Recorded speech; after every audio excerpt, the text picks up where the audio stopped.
Thank you, Mr. Chairman. Mr. Chairman, as we all know, Wall Street's high-risk betting nearly destroyed the economy, but since then we've made real progress with Dodd-Frank's implementation. But despite this progress, the four largest banks are now 30% larger than they were just 5 years ago, and they have continued to engage in dangerous, high-risk practices. So later today, Mr. Chairman, Senators McCain, Cantwell, King, and I will introduce a 21st Century Glass-Steagall Act. For half a century after the Great Depression, Glass-Steagall kept this country safe by separating the risky activities of investment banks from the basic checking and service and savings accounts that consumers rely on every day.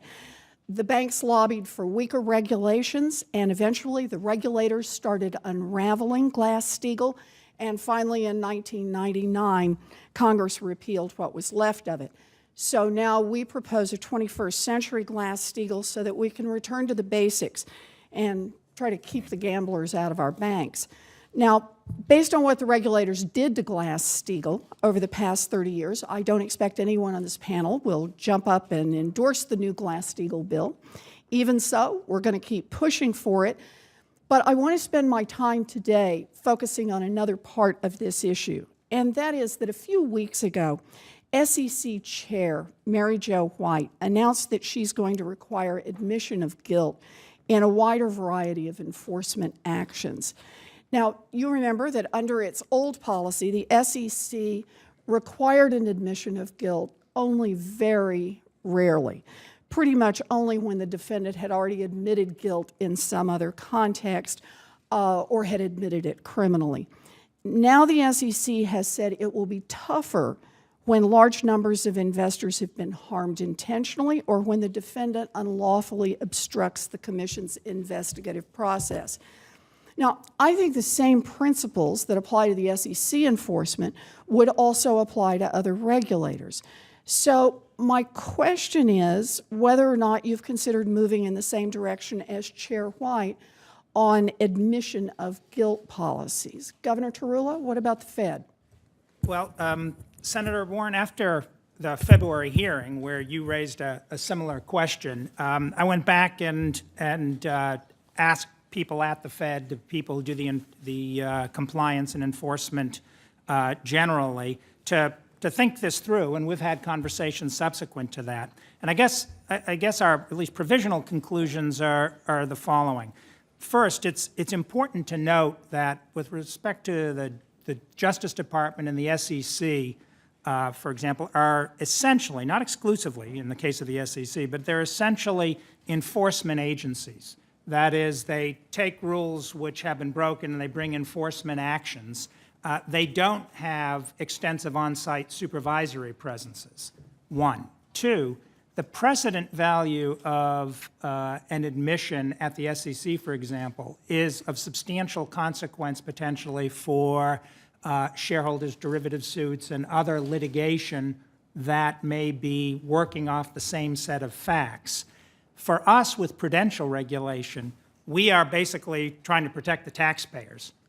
What we're most interested in is making sure that any violations of or unsafe and unsound practices are remedied as quickly as possible. Well, we're not creating taxpayer derivatives. But let me just ask you the question on that, though, Governor Tarullo. I would have thought you would have described your job as trying to prevent them from breaking the law at all. Well, sure. And that when you catch them breaking the law, you want them to stop breaking the law, but you also want to impose an appropriate penalty. Well, that we do. We do impose penalties. And that means that you often settle with them rather than taking them to trial. Well, sure. And how much you can settle with them for, that is, how much they will really pay as a result of having broken the law, depends in part on how they evaluate your willingness to push them to trial. So the question I'm asking about is really how much leverage you have. And what SEC Chairman White has said is that she's going to step it up. She's going to be tougher, and she thinks that's going to give her better leverage, or at least I think that's the assumption she makes here. And what I'm asking is whether or not the Fed plans to do the same. You know, when I was here back in February and I asked the question about when's the last time you took a large financial institution to trial, the answer was not good, and it confirmed the worst fears of the American public, that the government is quite willing to take ordinary individuals to trial, but when it comes to big banks, they're not so enthusiastic about enforcing the law against them. And so that's the question I'm trying to ask about. I understand it's different when you have supervisory responsibilities, but you have a responsibility to see to it that this law is going to be enforced. No, no. Part of that is taking people to trial. That's one of the tools in the toolbox. Well, it is a tool, but actually we have, I think, a more, in some ways, a more immediate and effective tool, which is the exercise of supervisory requirements and getting people to change what they've done. Now, forgive me, Governor Tarullo, I appreciate that you have another tool that you sometimes use quietly and out of public sight. The question I'm asking about, though, is whether or not you're going to require something more public. Following SEC Chair White's change in policy, so that she's going to require admissions of guilt, which at least get us to a place where we're doing something out in public, and perhaps leading toward trials on a more regular basis. Well, I think the third point I was going to make actually was the sort of third conclusion of our discussions internally was that there may be instances in which doing so would be warranted for a variety of reasons. I guess the first 2 points I was making were simply that given the tools and the abilities we have and the effort to maximize the benefits to the public of the resources that we do have, generally speaking, the use of the supervisory mechanisms, I think, is probably most effective. Now, that doesn't go to the question of what the fine should be.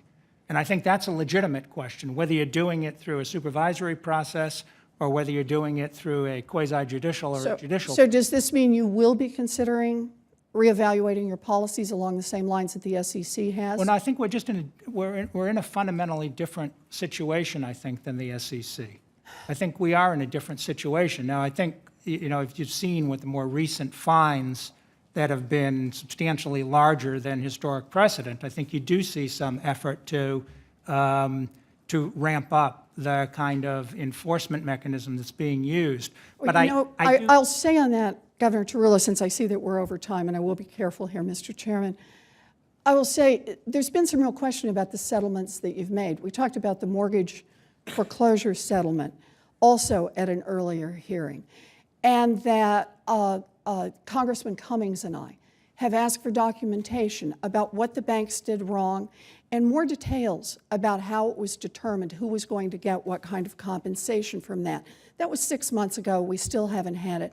I just want to make the point that if you had real confidence in your settlements and that if people could see the details of those settlements, what the banks did wrong and how you determined how much money would go to individual people, then the public could evaluate for itself whether or not you're really out there fighting on their behalf.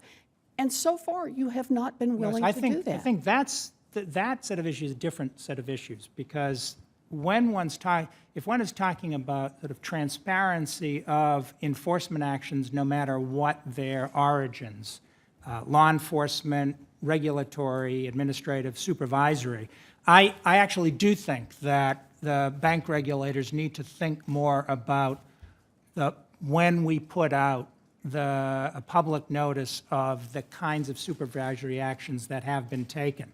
And I think just as in a somewhat different context, we've moved a long way with the stress tests and the publication of results on the stress tests, I think there's a pretty good case to be made for thinking about putting enforcement actions, the orders that we will use, as you say, internally, out on the public record as well, which I think does serve some of those purposes, but in our context. Yeah. I detect in that some change, and I appreciate it, and I say, Mr. Curry, I'll get you next time.